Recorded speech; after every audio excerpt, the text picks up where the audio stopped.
انہیں صرف رمضان المبارک کے ایک مہینے میں تقوی حاصل ہو سکتا ہے۔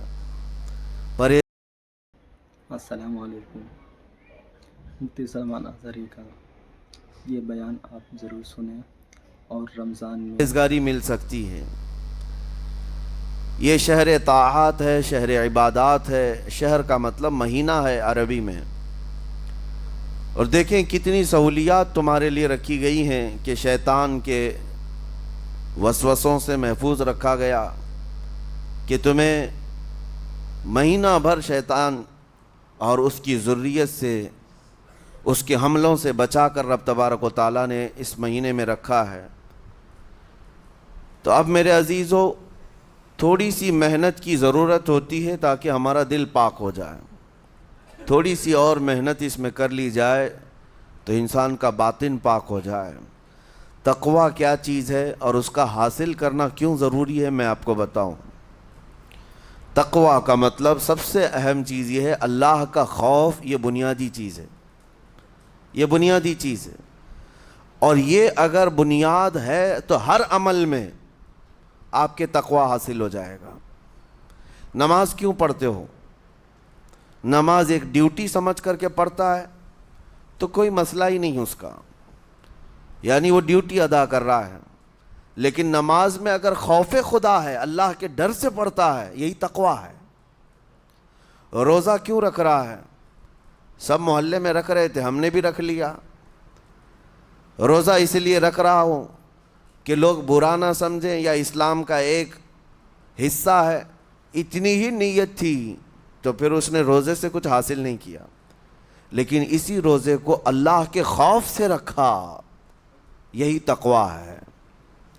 تو خوف خدا، اللہ کا خوف آ جانا ہر عمل میں، یہی تقوی ہے۔ اور اگر یہ چیز نہیں ہے تو انسان بہت بڑے بڑے گناہ بھی کر جاتا ہے، اسے ڈر نہیں لگتا۔ روزہ چھوڑ دیا، اسے کوئی خوف ہی نہیں ہے، بلکہ دھڑلے سے لوگوں کے سامنے کہتا بھی پھر رہا ہو کہ مجھے یہ سب چیزوں میں وشواس نہیں، یقین نہیں ہے۔ یہ باتیں اس زبان سے آتی ہیں جس کے ہاں اللہ کا خوف ہے ہی نہیں، اللہ کا ڈر نہیں۔ اسی لیے قرآن میں اللہ نے فرمایا لعلکم تتقون، تم پر روزے اللہ نے فرض کیے ہیں تاکہ تمہیں تقوی مل جائے، اللہ کا خوف۔ اور یہ کتنی اہم چیز ہے میں آپ کو بتاؤں، خوف خدا۔ خوف خدا کا مطلب کہ اللہ کا ڈر، اللہ کا خوف، یہ تمہاری پوری باڈی کو صحیح کرتا ہے، اندر سے بھی باہر سے بھی۔ خوف خدا، تم ہر قدم پر اگر یہ سوچتے ہو کہ میرا رب مجھے دیکھ رہا ہے، جیسے کہ آپ کو پتہ ہے حدیث پاک میں حضور صلی اللہ تعالیٰ علیہ وسلم سے پوچھا بھی گیا احسان کیا ہے، یعنی نیکی کس کو کہتے ہیں؟ حضور نے فرمایا تم نماز ایسی پڑھو یا عبادت ایسے کرو جیسے تم اللہ کو دیکھ رہے ہو۔ اور اگر یہ نہیں ہو سکتا تم سے تو اتنا احساس تو رہے کہ اللہ تمہیں دیکھ رہا ہے۔ تو ہر عمل میں تمہارے یہ سوچ آئے کہ مجھے میرا رب دیکھ رہا ہے، تمہارے قدم سنبھل جائیں گے۔ آج آپ مسجد میں بیٹھے ہیں، ادب سے بیٹھے ہیں، حالانکہ ایک آدھے گھنٹے کے بعد جسم کو پھیلنے کی حاجت ہونے لگتی ہے، تھوڑا پیر پھیلا لوں، پیٹھ کو ٹیک دے دوں، نہیں کرتے آپ، اس لیے کہ آپ کو احساس ہے کہ امام صاحب دیکھ رہے ہیں، مفتی صاحب دیکھ رہے ہیں، یا پھر مجمع میں لوگ دیکھ رہے ہیں۔ تو یہاں پر ہمارے دیکھنے کے احساس سے آپ کے پیر نہیں پھیلتے ہیں، آپ پھیل کے نہیں بیٹھتے۔ تو ہم میاں نہ سزا دینے والے نہ جزا دینے والے ہیں۔ یہی احساس اگر اللہ کے دیکھنے کا ہو جائے کہ میرا رب مجھے دیکھ رہا ہے، تو پھر آپ کو کسی نگرانی کی ضرورت نہیں، کہیں کسی سی سی ٹی وی کی ضرورت نہیں۔ اللہ کا خوف اگر بندے کے دل میں آ جائے، وہ ہر لمحے، ہر گھڑی، ہر علاقے میں محفوظ رہتا ہے، اپنے آپ کو محفوظ رکھتا ہے۔ میرے عزیزو، 4 سال کی عمر ہے امام اہل سنت فاضل بریلوی رحمۃ اللہ علیہ، امام محمد رضا خان رحمۃ اللہ علیہ، 4 سال کی عمر میں روزہ رکھ لیا۔ گرمیوں کی شدت تھی، گھرانہ علمی گھرانہ ہے، باپ بھی بڑے عالم دین، دادا بھی بڑے عالم دین ہیں۔ 4 سال کی عمر میں روزہ تو رکھ لیا، اور جب تھوڑی دوپہر ڈھل گئی اچھے اچھوں کی حالت دھوپ کے دنوں میں خراب ہونے لگتی ہے۔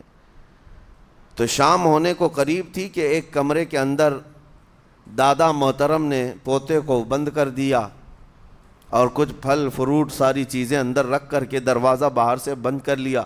کہا بیٹا کھا لینا، میں کسی کو بتاؤں گا نہیں، کسی کو نہیں بولوں گا، 4 سال کی عمر ہے، تمہارا روزہ بھی رہے گا، کھا کر کے تھوڑا پیٹ ہلکا کر لینا۔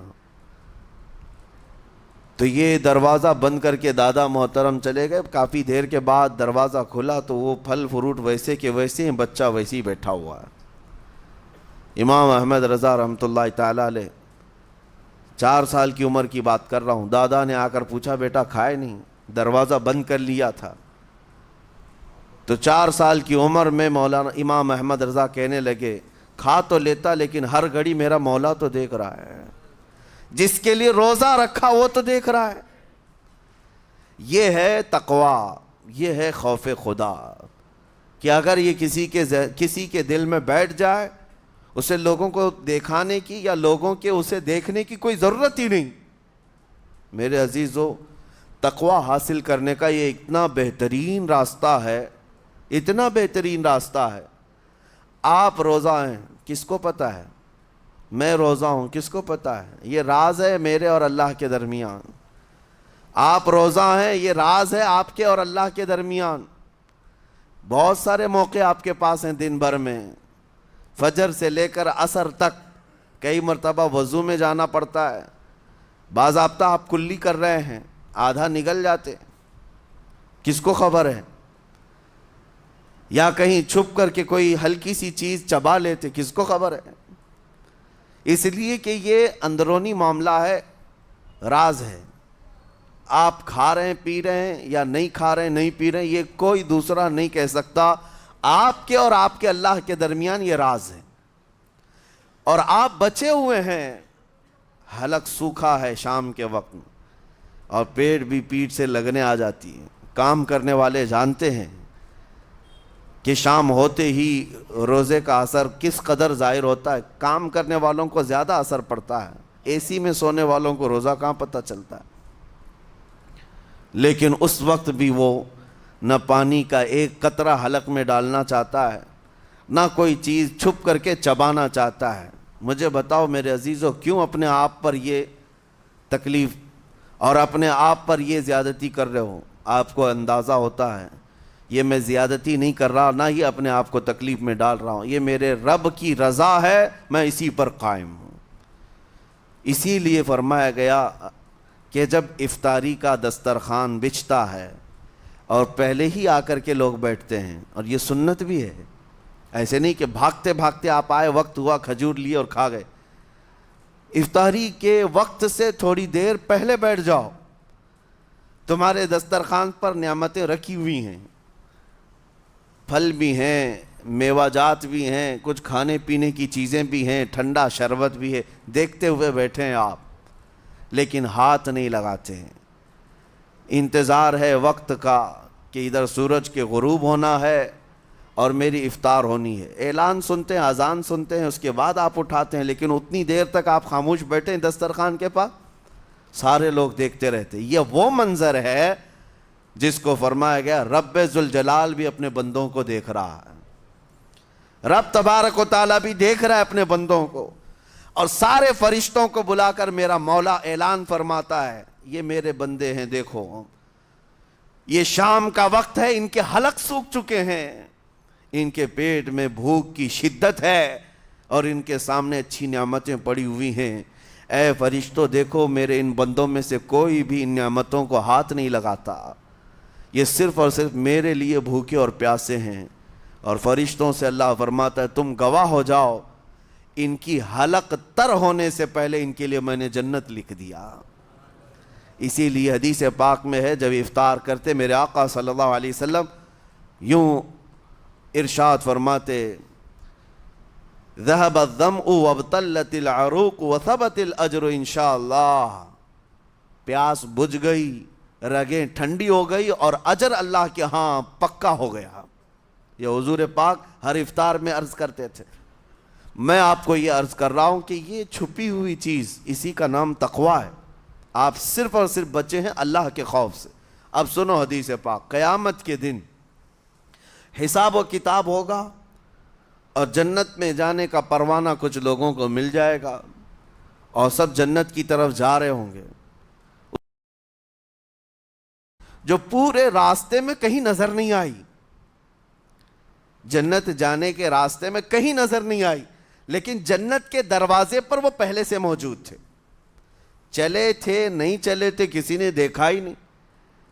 دوسرے جنتی ان سے پوچھتے ہیں اس جماعت سے کہ تم یہاں کیسے پہنچے اور یہ انعام کس بات کا ہے تمہارے لیے؟ تو وہ جنتی کہتے ہیں ہمیں روزے داروں کی جماعت میں رکھا گیا، ہمارے روزے اللہ کو پسند آئے، اور آج رب تبارک و تعالیٰ کا حکم ہوا کہ ساری دنیا سے چھپ کر تم میرے لیے روزہ رکھتے تھے، دنیا کو پتہ نہیں تھا تم بھوکے ہو پیاسے ہو، اور اے بندو آج سارے لوگوں کی نظروں سے چھپا کر میں تمہیں جنت پہنچاؤں گا۔ وہ ایک جماعت ایسی ہے جو راستے بھر چلتی ہوئی نظر تو نہیں آئی لیکن جنت میں پہنچ گئی، وہ روزے داروں کی ہے۔ آج یہ تقوی حاصل کرنے کا سب سے بہترین راستہ، اور تقوی کیوں ضروری ہے؟ اب آپ کے روزے سے کچھ حاصل ہوا نہیں ہوا آپ کو دیکھنا بھی ہے، یہ نہیں کہ کیلنڈر کی طرح گنتے جاؤ، 1 ہو گیا، 2 ہو گئے، 3 ہو گئے، ہوتے جائیں گے، یہ دن تو چلتے رہتے ہیں، گنتے گنتے 20 بھی ہو جائیں گے، 25 بھی ہو جائیں گے، 30 بھی ہو جائیں گے۔ روزے گننے کا حکم نہیں، اپنے آپ کو سرچ کرو پھر تھوڑی سی ورزش کرنے کے بعد بندہ ویٹ تول کر کے دیکھتا ہے کم ہوا گھٹا ہے کہ بڑا، ہر دن دیکھتا رہتا ہے۔ ہاں، ورزش کرنے کے بعد پھر ناپ کر کے دیکھتا ہے میرے جسم کا وزن کتنا گھٹا کتنا بڑا۔ ویٹ گین کرنے والے ویٹ لاس کرنے والے دونوں بھی برابر چیک کرتے رہتے ہیں۔ روزہ رکھنے کے بعد تمہیں خود کو بھی چیک کرنا چاہیے کہ میرے اندر اب تبدیلی آئی یا نہیں آئی۔ ایک روزہ رکھا اور پھر رات کو تراویح میں کھڑا ہوا، میرے اندر بدلاؤ کتنا ہے؟ کیا اب اللہ کی آیات قرآن کی سنتا ہوں میرے آنکھوں سے آنسو آ جاتے ہیں؟ اگر آ گئے ہیں تو اس کا مطلب ہے کہ دل نرم ہو گیا، اس روزے نے اثر دکھانا شروع کیا، اور پھر ویسے کا ویسا ہے، تو اس کا مطلب ہے کہ آپ کے روزے سے آپ کو تقوی نہیں مل رہا ہے، آپ کو تقوی نہیں مل رہا۔ خوف خدا جب آتا ہے تو انسان کا دل موم ہو جاتا، نرم ہو جاتا ہے، اور اللہ کے عذابات سے، جہنم کے خوف سے، قبر کی سختیوں سے وہ رو پڑتا ہے، اس کی آنکھیں بہنے لگ جاتی ہیں، اور جب دل سخت ہوتا ہے پتھر کی طرح تو اسے نہ اللہ کی آیتیں رلاتی ہیں نہ آخرت کا تصور اسے ہلاتا ہے۔ اسی لیے قیامت کے دن کے بارے میں آپ کو بتاؤں، نبی پاک صلی اللہ تعالیٰ علیہ وسلم کی امت کی طرف جہنم کی آگ شعلے لپکاتے ہوئے بڑھتی آ رہی ہوگی بہت تیزی سے، قریب ہے کہ وہ جہنم کی آگ سب کو اپنے لپیٹ میں لے لیں۔ وہاں کھڑے ہوئے بہت سارے لوگ اپنے اپنے اعمال کا صدقہ پیش کرنے لگے، حاجی اپنے حج پیش کر رہے ہیں، نمازی اپنے نماز، روزے دار اپنے روزے، کہ اے جہنم ہماری یہ نیکیوں کا صدقہ رک جا۔ جہنم کی آگ بڑھتی چلی آئی، بڑھ رہی تھی۔ جبرائیل امین علیہ الصلاۃ والتسلیم حاضر ہوتے ہیں بارگاہ مصطفیٰ صلی اللہ علیہ وسلم میں، ایک پانی کا پیالہ انہوں نے پیش کیا اور کہا یا رسول اللہ صلی اللہ علیہ وسلم یہ پانی آپ اس آگ پر چھڑک دیں۔ نبی پاک صلی اللہ تعالیٰ علیہ وسلم نے وہ پانی اس آگ کی طرف پھینکا تو آگ دور چلی گئی، جو جہنم کی آگ اچانک بجھ گئی، کافی دور چلی گئی جو امت کی طرف لپک رہی تھی۔ رسول رحمت صلی اللہ تعالیٰ علیہ وسلم نے پوچھا جبرائیل سے یہ اتنا اثردار پانی ہے کون سا؟ یہ جبرائیل امین عرض کرتے ہیں یا رسول اللہ یہ آپ کے ان امتیوں کے آنسوؤں کا پانی ہے جو رات کھڑے ہو کر اپنے رب کے خوف سے رویا کرتے تھے، وہ اللہ کے خوف سے تھر تھراتے تھے، ڈر کر کے ان کے آنکھوں سے جو آنسو آتے۔ جبرائیل امین کہتے ہیں میں نے وہ آنسو جمع کر رکھے تھے اور وہ آج میں نے آپ کے سامنے پیش کیا۔ ایک آنسو کا قطرہ جہنم کی آگ بجھانے کے لیے کافی ہے۔ موتی سمجھ کے شان کریمی نے چن لیے قطرے جو گرے تھے عرق انفعال کے۔ عزیزان گرام وقار، یہی وہ تقویٰ ہے، یہی وہ خوف خدا ہے جس کے متعلق اللہ قرآن میں فرماتا ہے لعلکم تتقون، تاکہ تمہیں تقویٰ مل جائے، اسی لیے روزے رکھے گئے ہیں، روزے فرض کیے گئے ہیں۔ تمہارا دل اگر سخت کا سخت ہی رہ گیا تو روزے اثر نہیں کر رہے ہیں، روزے اثر نہیں کر رہے۔ اور ظاہر سی بات ہے کاموں میں برکت نیت سے ہوتی ہے، کسی بھی عمل میں برکت اچھی نیت سے ہوتی ہے۔ اگر کوئی روزہ اس لیے رکھ رہا ہے، جیسے بہت سارے فائدے گنائے جاتے ہیں نا، روزہ رکھنے سے کینسر نہیں ہوتا، روزہ رکھنے سے جسم کے فاسد مادے ختم ہو جاتے ہیں، نکل جاتے ہیں، ڈاکٹرز بھی مشورہ دیتے ہیں مہینے میں ایک مرتبہ، ہفتے میں ایک مرتبہ باڈی کو فری چھوڑنا چاہیے۔ تو یہ تو جسمانی فائدے تو رکھے گئے ہیں، لیکن اگر تم روزہ اس نیت سے رکھ رہے ہو کہ میری باڈی صحیح ہوتی رہے، تو گویا کہ تم تو اپنی دنیاوی غرض سے روزہ رکھ رہے تھے۔ یہ فائدے تو ملنا ہی ملنا ہے، یہ فائدے یوں بھی ملیں گے اللہ تعالیٰ کی طرف سے آپ کو، لیکن نیت وہ نہیں۔ روزہ رکھنے کی نیت یہ ہو کہ میرا رب مجھ سے راضی ہو جائے اور مجھے رب تبارک و تعالیٰ کا خوف اور تقوی حاصل ہو جائے۔ نیت میں برکت ہے، اور جن کاموں کو آپ اچھی نیت سے کریں گے اسی طرح ان کاموں میں اثر بھی پیدا ہوگا۔ روزہ رکھنے سے پہلے آج نیت یہی کریں کہ مولا تعالیٰ یہ روزہ میرے تمام برے اعمال کے لیے کفارہ ہو جائے، یہ ڈھال بن جائے۔ جانتے ہیں آپ اپنے نفس امارہ کو روکنے کا سب سے بہترین آلہ بھوک ہے، بھوک۔ جتنا آدمی بھوک کے ذریعے سے اپنے نفس کو مار سکتا ہے دوسری کوئی چیز نہیں۔ آپ دیکھیں اس رمضان المبارک میں بہت ساری حلال چیزیں آپ کو حرام کر دی گئی ہیں، یعنی سحری سے لے کر افطاری تک۔ میں یہ نہیں کہہ رہا کہ شراب پینا حرام ہے، نشہ کرنا حرام ہے، وہ تو پوری زندگی بھر حرام ہے، لیکن آپ کو چاول روٹی تو حلال ہے نا، سبزے سیب پھل فروٹ تو حلال ہے، لیکن یہ حلال چیزیں بھی اللہ نے آپ پر حرام رکھی ہیں، روزے کے عالم میں نہیں کھا سکتے۔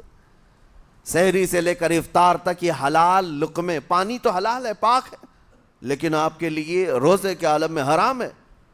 اسی طرح شادی شدہ مرد اپنی عورت کے ساتھ زندگی بھر کبھی بھی جمع کر سکتا ہے، رات میں سو سکتا ہے، لیکن حالت روزہ میں وہ حلال کام بھی حرام ہے، حلال کام بھی حرام ہے۔ اپنی عورت سے جمع کرنا حالت روزہ میں کیوں روکا گیا؟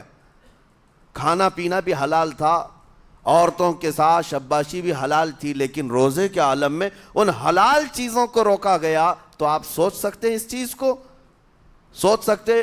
وجہ یہ ہے کہ حلال چیزوں سے آپ کو روک کر بڑے حرام چیزوں سے بچانا مقصود ہے۔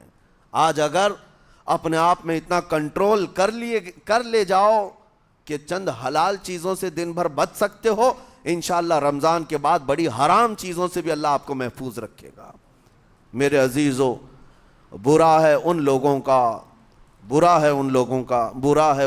کا جن کو میرے آقا صلی اللہ تعالیٰ علیہ وسلم نے دعائے ہلاکت فرمائی۔ اس سے بدنصیب کوئی ہو سکتا ہے؟ جن کے لیے رسول رحمت صلی اللہ تعالیٰ علیہ وسلم کی دعائے ہلاکت ہوئی ہو۔ حضور صلی اللہ تعالیٰ علیہ وسلم ایک دن مسجد نبوی شریف میں تشریف لے جا رہے تھے، منبر پر آپ نے قدم رکھا، آمین کہا، پھر دوسرے زینے پر قدم رکھا، آمین کہا، تیسرے زینے پر قدم رکھا، آمین کہا۔ خطبہ مکمل کیا، صحابہ نے پوچھا یا رسول اللہ صلی اللہ علیہ وسلم ہر زینے پر آپ قدم رکھتے ہوئے آمین کس لیے کہہ رہے تھے؟ سنو، رسول پاک صلی اللہ علیہ وسلم ارشاد فرماتے ہیں کہ میں جب پہلے زینے پر قدم رکھا تو سید الملائکہ جبرائیل امین آئے اور دعا کرنے لگے۔ کیا دعا کیا؟ یوں کہا، یا رسول اللہ صلی اللہ علیہ وسلم وہ شخص ہلاک و برباد ہو جائے جو آپ کا نام سنے اور پھر اس کے بعد درود نہ بھیجے۔ حضور فرماتے میں نے آمین کہا۔ حضور کا نام سنتے ہی آپ کی زبانوں پر درود آ جانا چاہیے۔ اللہم صلی علی سیدنا محمد وآلہ وصحبہ وبارک وسلم۔ میرے آقا فرماتے ہیں دوسرے زینے پر قدم رکھا تو جبرائیل امین نے یوں کہا یا رسول اللہ صلی اللہ علیہ وسلم وہ شخص ہلاک و برباد ہو جائے جو زندگی میں اپنے ماں اور باپ میں سے کسی ایک کے بڑھاپے کو پایا اور ان کی خدمت کر کے جنت نہیں حاصل کر سکا بلکہ ان کو ایسے ہی چھوڑے رکھا، ایسا شخص برباد ہو جائے۔ حضور فرماتے میں نے آمین کہا۔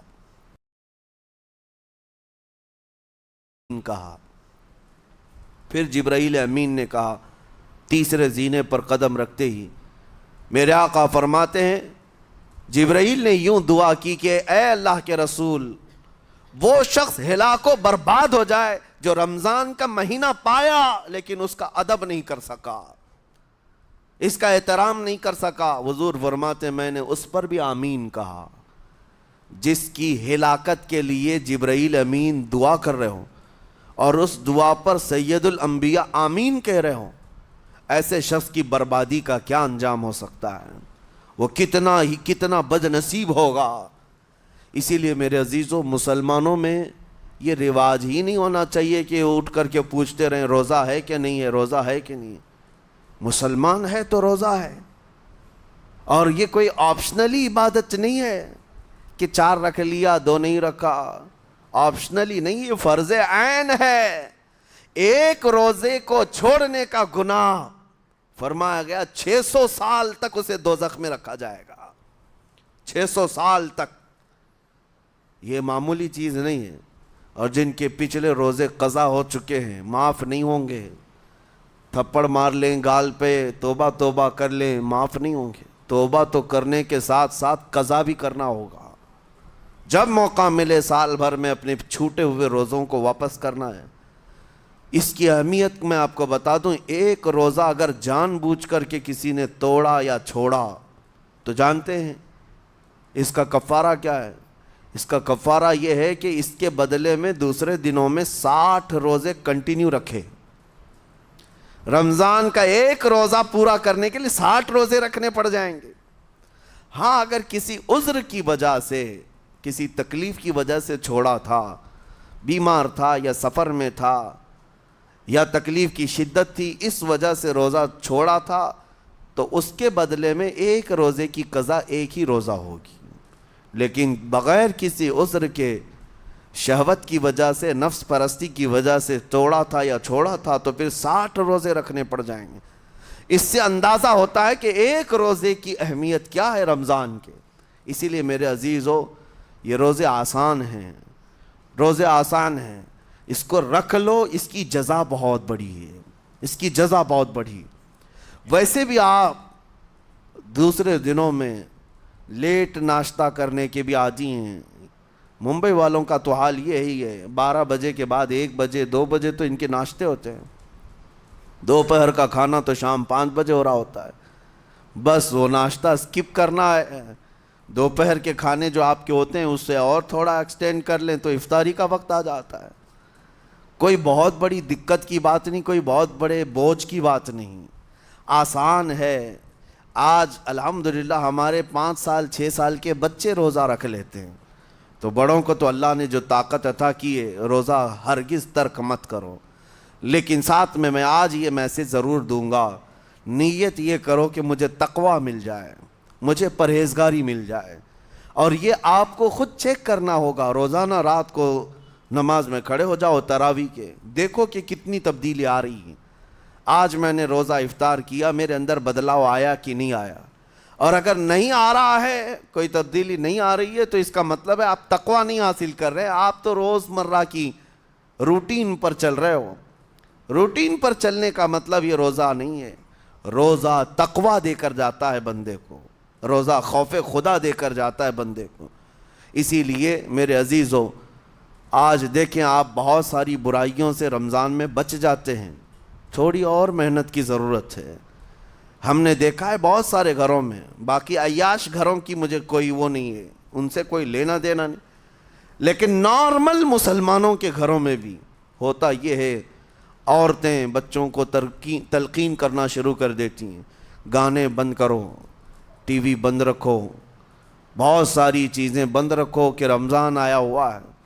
اور رمضان میں اگر ٹی وی لگا بھی لیا تو کچھ اسلامک چیزیں دیکھنے لگ گئے. ماحول تم نے خود ہی بدلا ہے اپنے گھر میں. کچھ چیزوں کو آپ نے بدلا ہے اور کچھ چیزوں کا ادب آپ نے کرنا شروع کیا ہے. اسی کو اور تھوڑی سی محنت کے ساتھ بڑھا لیا جائے, قسم رب ذوالجلال کی ہر برائی رمضان میں ہی آپ سے ختم ہو جائے گی. جس کی کوئی چیز چھوڑنے پر نہیں چھوٹتی ہے وہ رمضان میں کر کے دیکھ لے. اللہ کی بارگاہ میں یاد کرے کہ مولا دن بھر میں تیری رضا کے لیے بچ رہا ہوں, مجھے میری باقی زندگی میں ان گناہوں سے بچا لے. وہ رحمان ہے, جب وہ تمہیں اس کے بدلے میں جنت دیتا ہے تو یہاں برائیاں کیوں نہیں چھڑواتا؟ یقیناً وہ برائیوں کو تم سے دور کرے گا. قرآن کا فرمان عالی شان لعلکم تتقون, اسی پر میں نے آپ کے سامنے بات رکھی ہے.